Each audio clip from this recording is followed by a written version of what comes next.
On the night they celebrated the grand opening of the hall, my son looked me in the eyes and said, "Don't embarrass yourself. Remember, you're just the builder." The words landed like stones against my chest, yet I said nothing.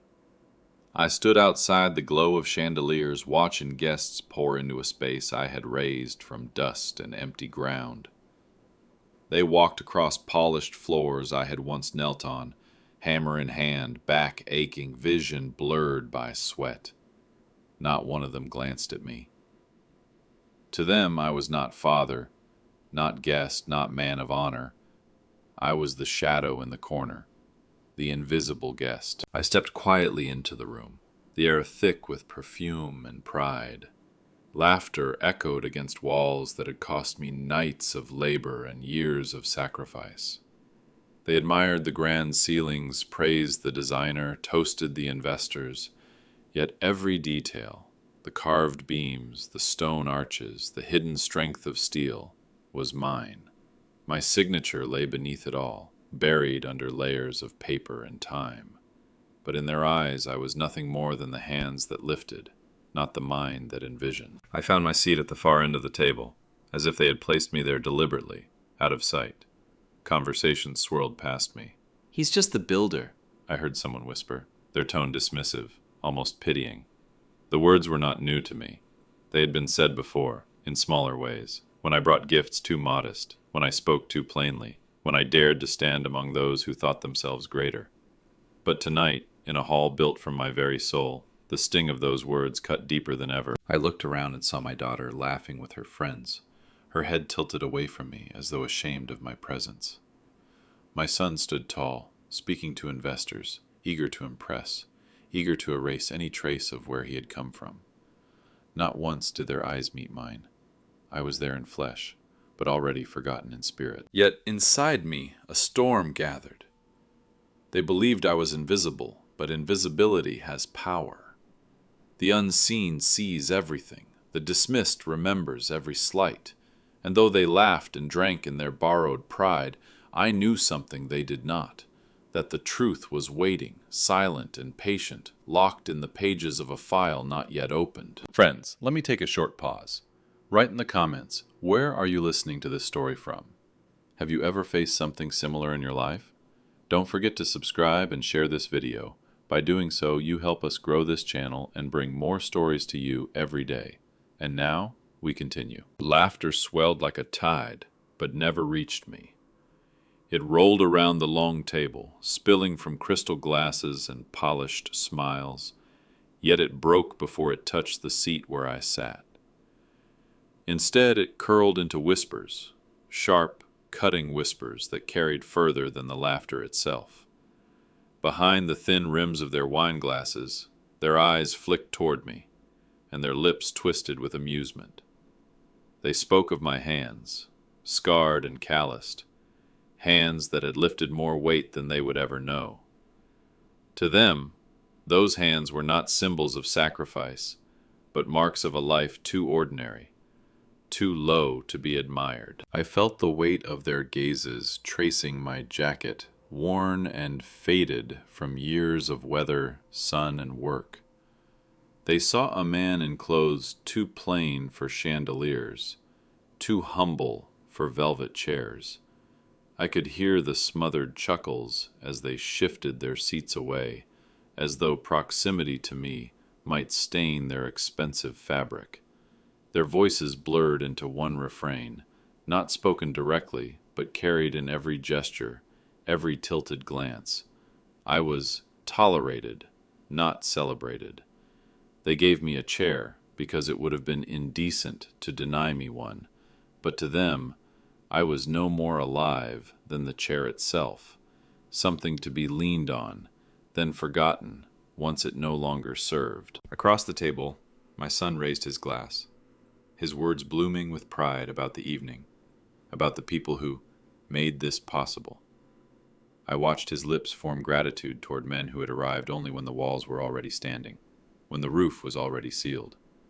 My name was not spoken, not even hinted at. My daughter, smiling, her jewelry catching the light, nodded along with the others, as though she too had rehearsed a silence that erased me. That silence hurt more than the whispers. I sat still, my back straight, my eyes lowered to the table's surface. Every grain of polished wood reminded me of the beams I had once lifted in cold mornings, the scaffolds I had climbed while my bones trembled from fatigue. They whispered of my quiet demeanor, as if silence were weakness, as if restraint meant I had nothing worth saying. But silence has its own weight. It listens when words deceive. It remembers when others forget. Every insult wrapped in laughter, every careless dismissal, they pressed against me, but I did not break. I had built this hall, stone by stone, beam by beam, contract by contract, and though they pretended I was no more than the builder, I knew the truth waited, hidden like fire under ash. For one day the same voices that mocked would fall silent, not because I shouted them down, but because the truth, once revealed, speaks louder than any laugh. The whispers that had circled me like smoke suddenly found a voice bold enough to step into the open. It cut through the room with a careless ease, louder than the laughter, sharper than the clinking of glasses. "He's just the builder." The words fell heavy, coated in mockery, and for a moment the entire hall froze before breaking into cruel laughter. It was not the laughter of joy, but of superiority, the kind that feeds on the humiliation of another.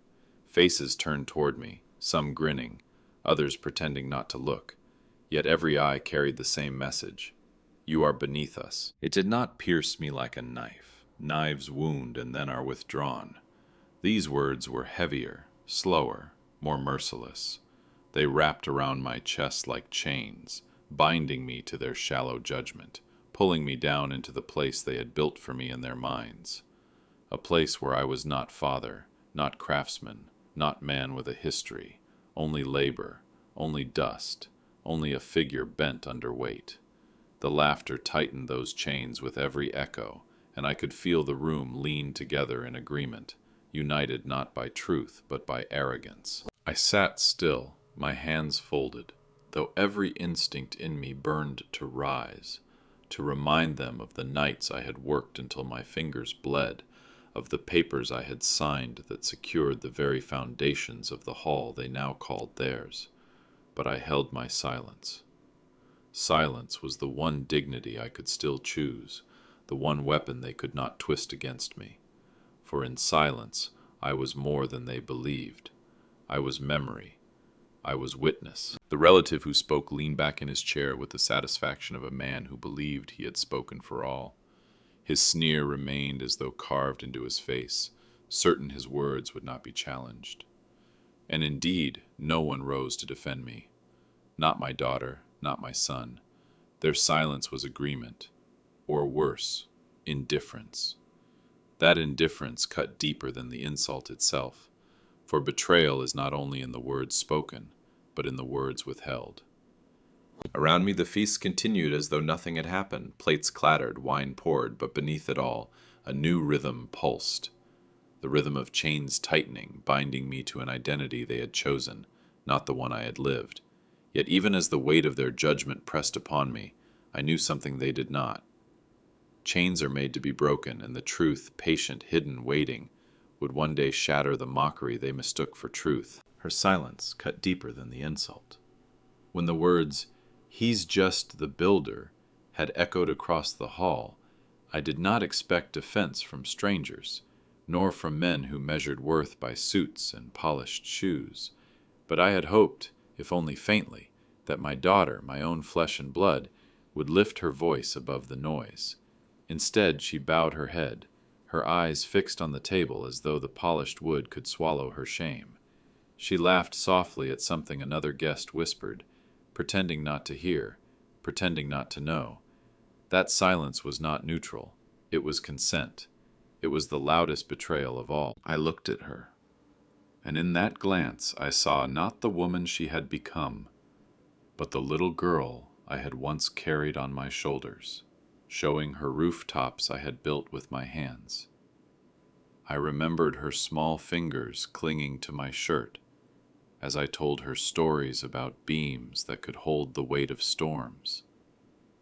I had built her world with my labor, laid bricks so her childhood would rest on steady walls. And now, grown, draped in jewels that shimmered under the chandeliers I had hung, she chose silence over truth, silence over loyalty, silence over love. It was not the silence of fear. No one would have punished her for speaking. It was the silence of pride, the refusal to lower herself by standing beside the man they had labeled just the builder.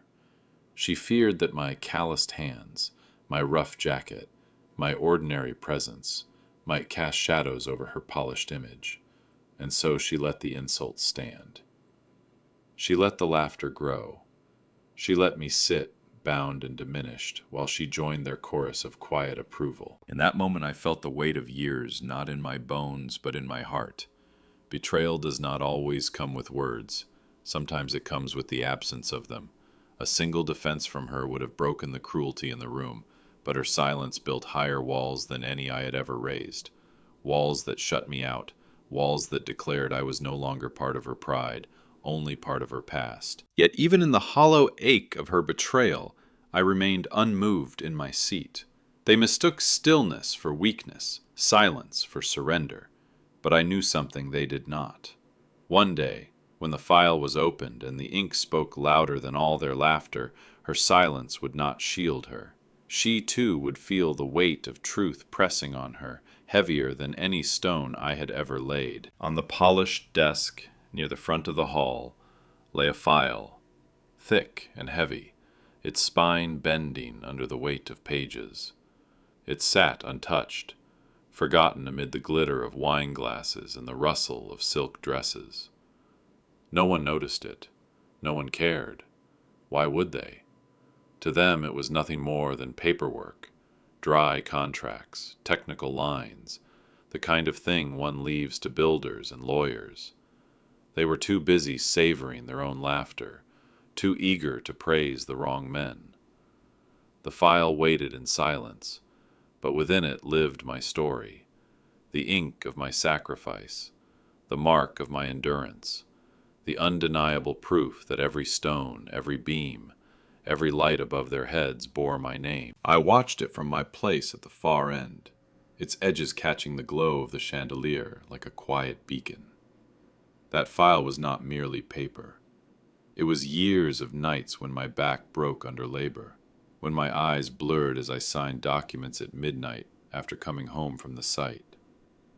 It was the testimony of every risk I took, every decision that carved the path toward the very hall they feasted in. My signature did not belong to dust or shadows. It was carved in ink, repeated page after page, louder than any insult they hurled. But they would not touch it. Not yet. They feared no truth, because they assumed none existed. The investors leaned back in their chairs, boasting of money that came late, of influence that arrived only after the foundation had been poured. The relatives nodded, pleased to believe that glory belonged to them, while I sat like a ghost among them. They looked through me as though I were not there, the same way they looked past the file. It was easier to ignore both, easier to live in the comfort of their illusion than to face the ink that could shatter it. And still the file remained unopened. Its silence mirrored mine. I said nothing, just as it revealed nothing. Yet its weight pressed against the room more than they knew. For inside those pages was not simply a builder's record. Inside was the truth of ownership, of vision, of sacrifice, the kind of truth that could turn laughter into shame in an instant. They chained me with words, dismissed me with whispers, betrayed me with silence. But paper has patience, and ink does not forget. One day soon, perhaps with a single careless hand, that file would be opened, and all that they tried to bury would rise before them, unerasable, undeniable, written line by line in my name. The unopened file was more than paper. It was memory pressed into pages. As I looked at it, the hall around me faded, and I was pulled back to the nights when silence was my only companion. I remembered the small lamp on the corner of a scarred desk, its light flickering against the drafts I drew with trembling hands. My body ached from a day spent carrying more weight than it should have, yet I bent again over those lines, shaping beams, measuring walls, calculating roofs strong enough to shield the very people who now pretended I was nothing. I remembered the ink stains on my fingers, black rivers carved into my skin as I signed contracts no one else dared to shoulder. Those papers bore my name in places no one else would stand, locking me into risks, debts, and promises that stretched across decades. Every line of my signature was not simply ink, it was blood, sweat, and trust. I was building not just a hall, but a home for a family that believed they would always have shelter, warmth, and pride. Each brick I laid was more than stone. It was a vow whispered into mortar. You will not be cold. You will not be hungry. You will not be without walls to protect you. Every nail I drove into wood was a promise that storms would not reach them, that under these roofs they would laugh without fear of rain dripping onto their table. And now, years later, it was that very laughter, careless, mocking, that filled the hall I had raised. They laughed behind walls I had given them, never knowing that those same walls carried the echo of my sacrifices. I remembered nights when my stomach was empty so theirs could be full. Times when shoes broke open at the seams because money went to textbooks and lessons not to me. I remembered leaving before dawn, returning long after dusk, hearing only the sound of my children breathing in safe, steady sleep. They had slept soundly because I had stayed awake. They had felt secure because I had carried fear alone. And tonight, they looked at me not as the man who had built their safety, but as a relic, a worker, a shadow unworthy of their pride. Their laughter now struck me like the cruelest irony, for it was my labor that had built the very room where they mocked me. My silence had been the scaffolding of their joy, my endurance the foundation of their celebrations. Every plate on that table, every light that glowed above their heads was an unspoken testimony to sacrifices they never once thanked, never once acknowledged. Yet I remained still. Let them laugh. Let them forget. For the file on the desk had not forgotten. The ink had kept my vows alive. And soon, when those pages opened, every memory I carried in silence would roar louder than their laughter, and the walls they hid behind would finally speak in my name. My silence had not yet ended when his voice rose above the hum of the evening. My son-in-law, proud as ever, lifted his glass and began to speak with the confidence of a man who believed himself the architect of everything before us. His words dripped with vanity as he declared, "I brought investors. I closed the deals. Without me, none of this would exist." The room erupted in applause, forks tapping against plates, laughter echoing like music written only for him. Their hands clapped for a man who had never carried stone, who had never stood in the rain with mud weighing down his boots, who had never once worked until dawn just to see a wall rise from emptiness. I watched him stand tall, his suit pressed, his voice steady, and I saw how quickly people cling to the shine of confidence. They believed him because they wanted to believe him. To them, a polished speech mattered more than the years of sweat embedded in these walls. He bowed his head slightly as though modest, but his eyes gleamed with triumph. He was not thanking the room, he was claiming it, piece by piece, as though his presence alone had raised the beams overhead. Inside me, a different applause echoed, one not heard in this hall. The applause of hammers striking nails, of bricks settling into mortar, of scaffolds creaking under the weight of my labor. That was the music of creation, the sound that had built this hall long before his investors arrived with their signatures, long after the applause tonight would fade into silence. But no one heard it.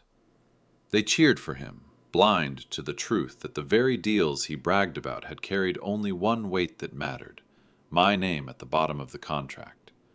Without that ink, his words would have been empty. Without that ink, the investors he praised would have laughed him out of the room. Without that ink, there would be no hall, no feast, no applause. And yet, as he smiled and raised his glass, he erased me with every word. I did not move, though the chains of insult tightened once again. I had grown used to bearing weight. Their mockery was no heavier than the stones I once carried, their arrogance no sharper than the tools I once wielded until my palms split open. Let him claim the night, I thought, for the truth does not need to shout. The truth waits, and in that unopened file, in every page where my signature bled black across paper, justice lay patient.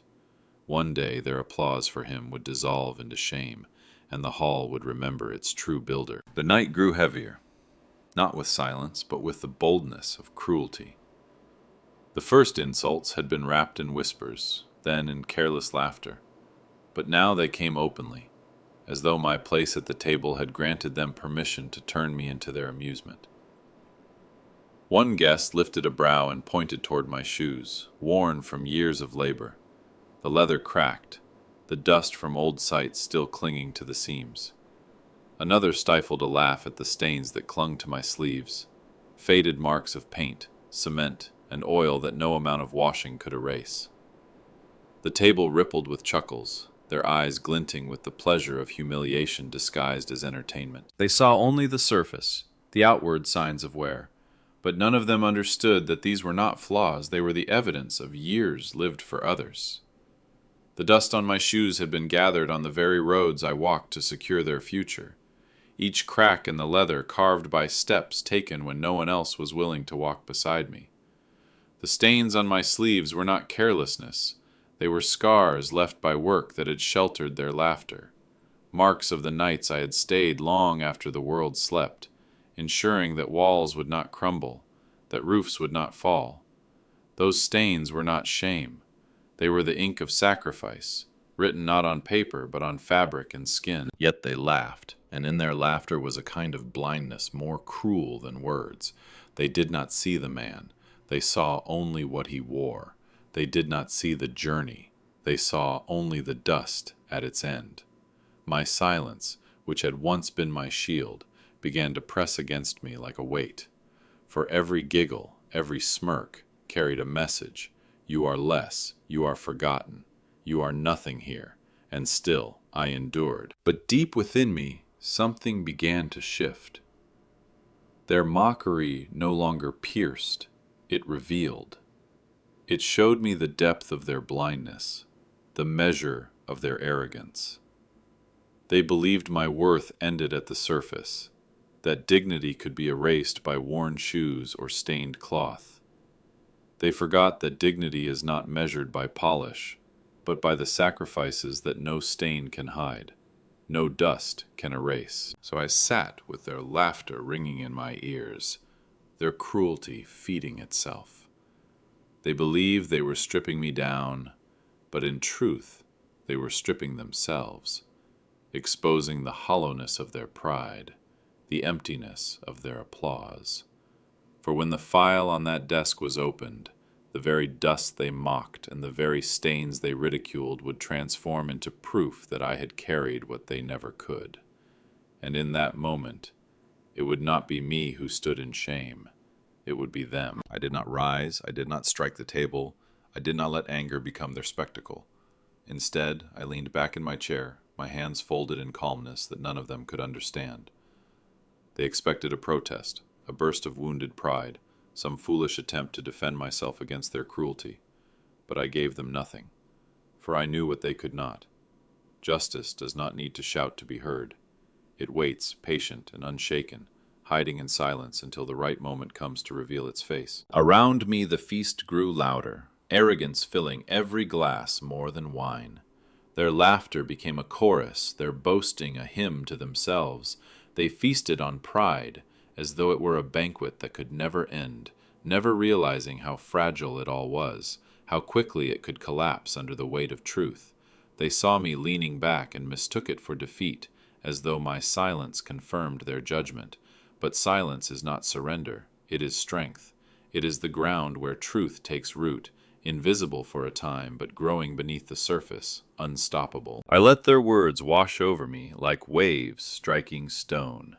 The stone does not shout back, it simply endures, and in time the waves exhaust themselves. They spoke of success, of names printed in invitations, of titles written on plaques. Yet none of them knew how much of their world rested on the lines of my signature, how their triumphs leaned against walls I had raised, how their safety stood because of risks I had borne alone. Every page of that unopened file was a mirror waiting to be lifted, and when it was, they would see themselves as they truly were, small against the vastness of sacrifice they had mocked. As I sat in that quiet resolve, something settled inside me. I did not need their applause, nor their recognition.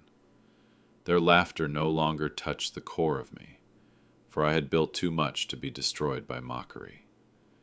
My life had been lived in bricks, beams, and promises that would outlast them all.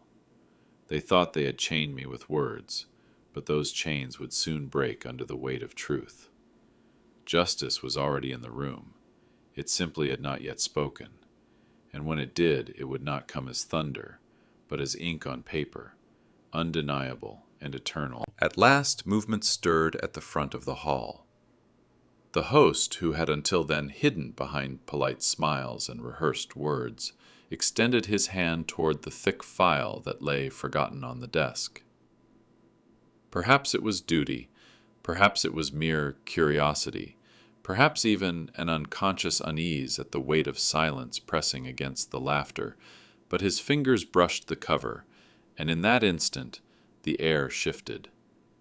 The room, once roaring with pride and mockery, drew quiet.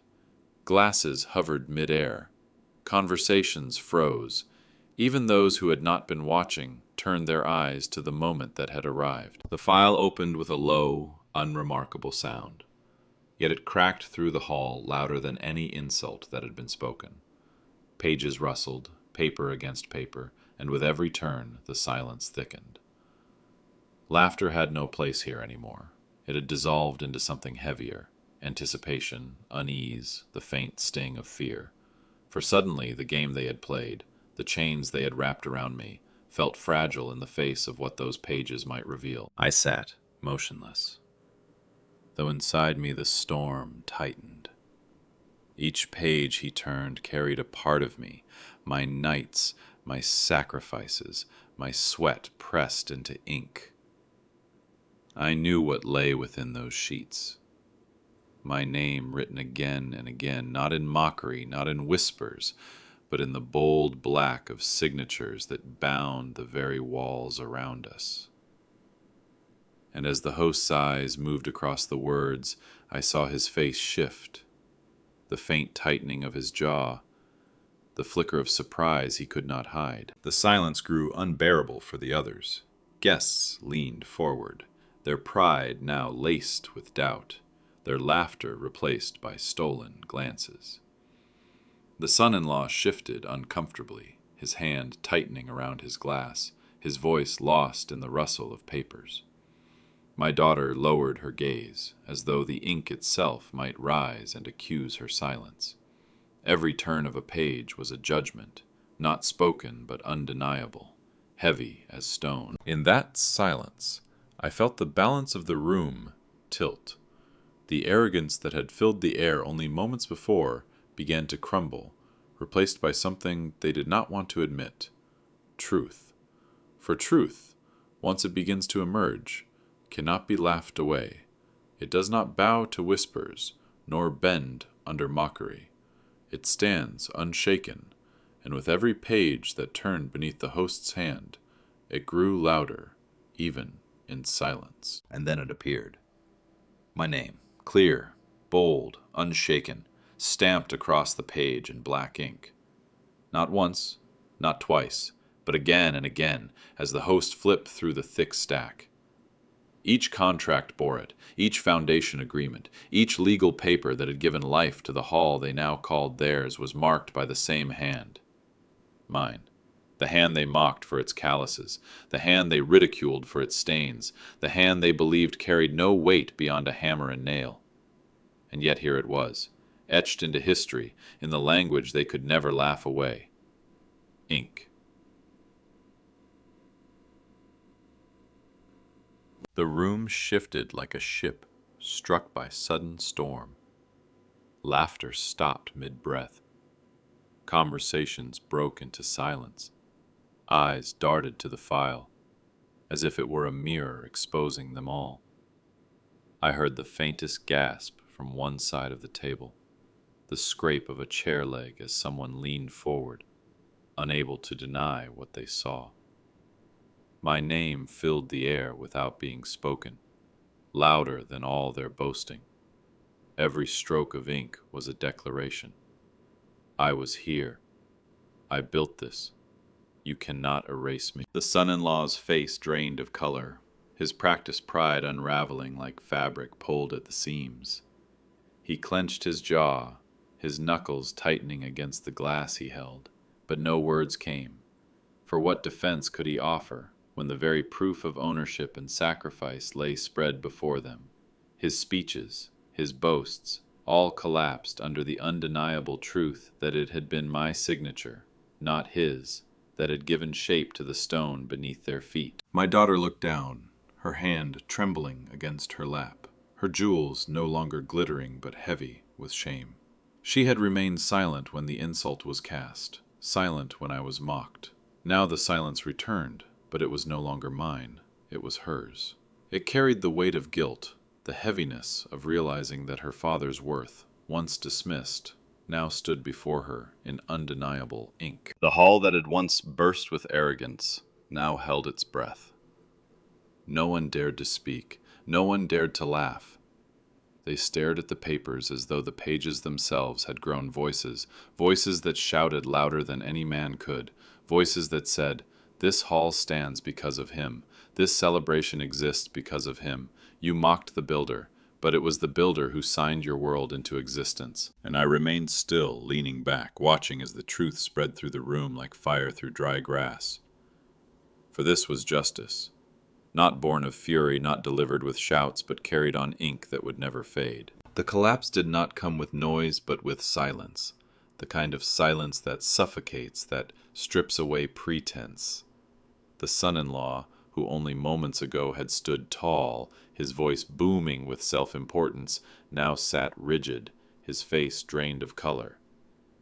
The confidence that had carried him through applause was gone, leaving behind a hollow mask.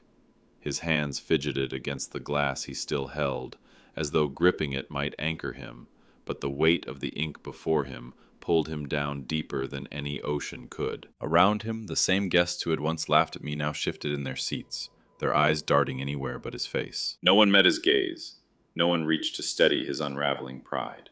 The whispers that had mocked me were gone. The laughter that had chained me fell silent. What they had built together, an entire evening of arrogance and false glory, collapsed with the weight of a single truth laid bare. A throne of pride crumbled into dust, scattering at their feet where none dared stoop to collect it. The air itself seemed to change, heavy with shame. Glasses no longer clinked. Forks hovered above plates, forgotten. The same mouths that had laughed at my worn shoes and stained sleeves now pressed shut, afraid that even a breath might break the fragile veneer of control. Their silence was not respect, not yet. It was fear. Fear of what truth revealed. Fear of how much further it might strip away the lies they had wrapped themselves in. My daughter, once radiant in her laughter, now sat as if the jewels on her neck were chains. She did not raise her head, could not bear to see what the ink had made undeniable. She had chosen silence before to deny me. Now silence chose her, binding her in shame. Every tick of the clock above the hall struck not as time, but as judgment. Each second a reminder that the lie had ended. that arrogance had met its fall. And I remained still, as I had from the beginning.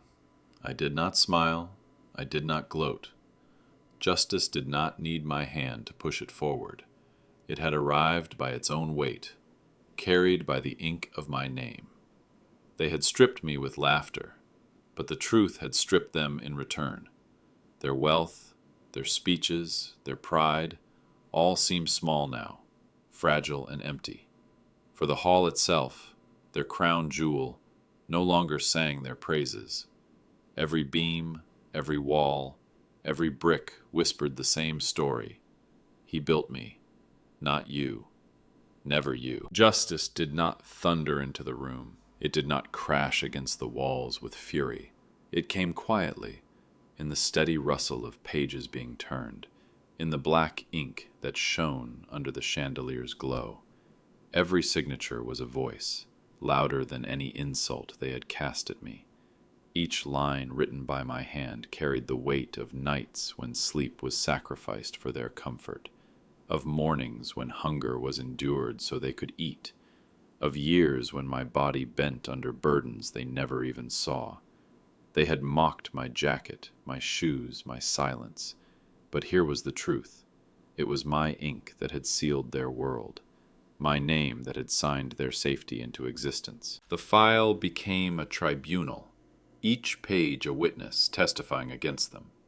It spoke of deeds signed in risk, of foundations secured with courage, of structures imagined long before they believed in possibility. What they had dismissed as the work of just the builder was revealed as the vision of a man who gave everything and asked for nothing. Their pride had been loud, but these pages were louder. Louder than arrogance, louder than betrayal, louder than silence. I watched as faces shifted, mockery dissolved into unease, arrogance into guilt. They could not deny what stared back at them in black and white. The signatures were not whispers, they were verdicts. Verdicts that no laughter could overturn, no denial could erase.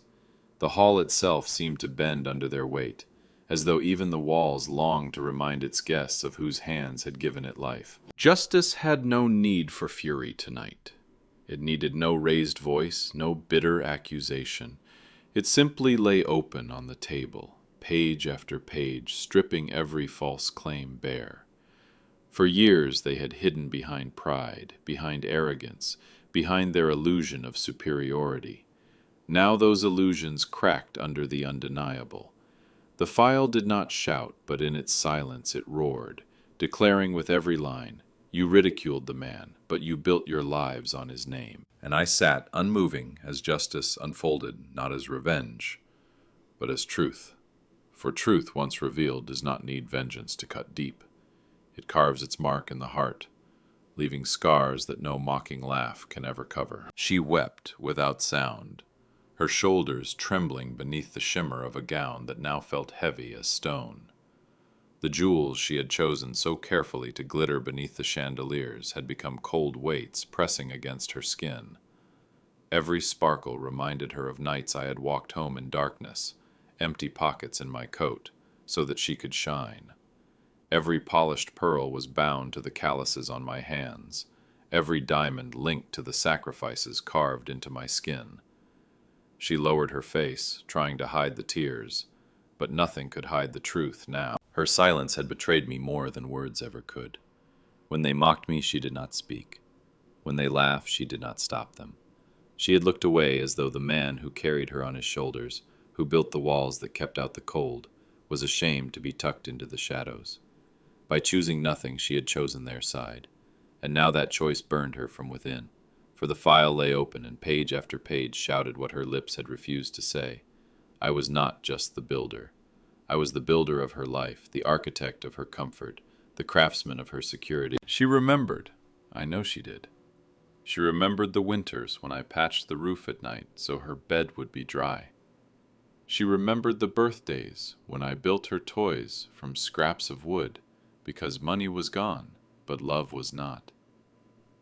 She remembered the school mornings when shoes had holes, and I worked double shifts so hers would never tear.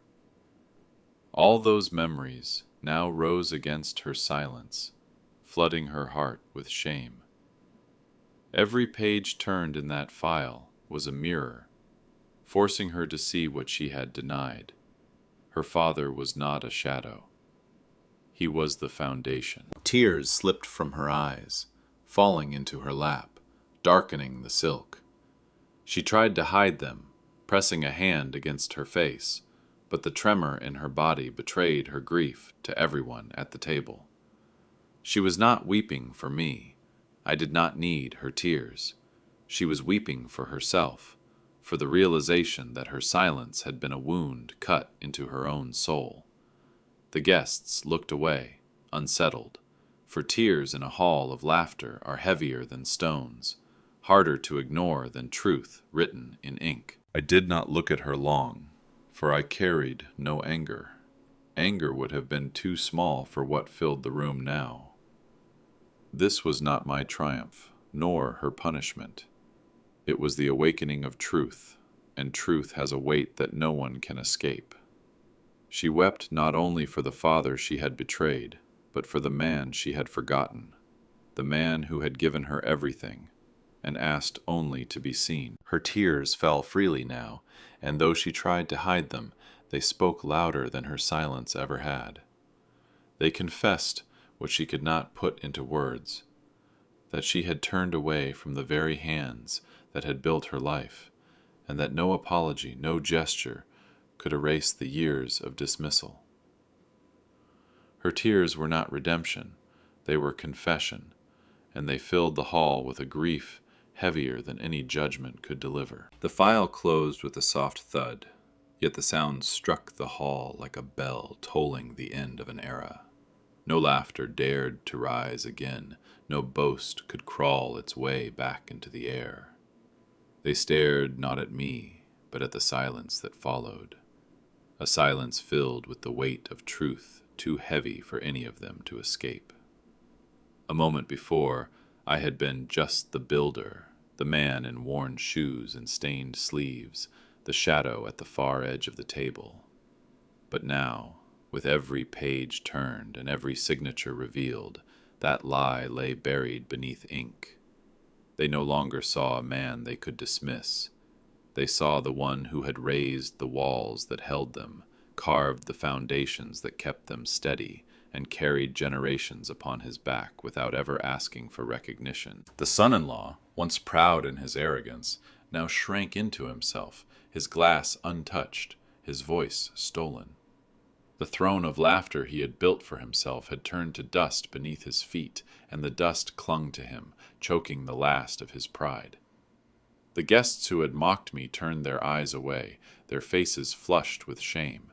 Even their silence betrayed them. It was no longer the silence of superiority, but of defeat. They had spent the night feasting on arrogance, but the taste of it now soured on their tongues. My daughter's tears had not ceased. They streamed freely, carving lines of guilt across her painted face, each drop a reminder of the silence she had chosen when her voice mattered most. She could not lift her head to look at me. She could not face the truth that had risen like a tide to wash away all her excuses. And though her tears cut deep, I did not let anger live in me. I had lived too long with sacrifice to let vengeance stain the moment of truth. Her tears were her own burden, as my silence had been mine. The hall itself seemed changed, as if the beams and stones remembered their maker. The chandeliers no longer glittered for them, they glowed for me, for the ink that had declared them into being. Every brick whispered, "He placed me here." Every polished floor sang, "His hand smoothed me." The very air seemed filled with a name they had tried to bury, but which had risen again, louder than any toast, stronger than any applause. Mine. I did not stand to claim their recognition. I did not raise my voice to demand their respect. I remained still, for the truth no longer needed me. My name had spoken for itself. It was written in ink, unerasable, undeniable. It carried across the hall like a tide, filling every corner they once believed belonged only to them. And in that tide, their arrogance drowned. Legacy is not measured by titles, or by the applause of fleeting crowds. Legacy is built in stone, in walls that stand when laughter fades, in ink that refuses to vanish even when hands grow old. My legacy had always been before them, but now they were forced to see it. Not in the clothes I wore, not in the silence I carried, but in the undeniable truth of what I had built. When the file closed, I was no longer just the builder. I was the foundation they could not shake, the architect of every comfort they had taken for granted, the craftsman of a life they had lived in blindness. My name, carried in silence for so long, rose now like a voice eternal, echoing not just in the corners of the hall, but in their hearts, in their shame, in the generations to come. And though I never spoke a single word, I had spoken louder than all of them. My name had become legacy, and legacy cannot be mocked. Legacy endures. Legacy remains.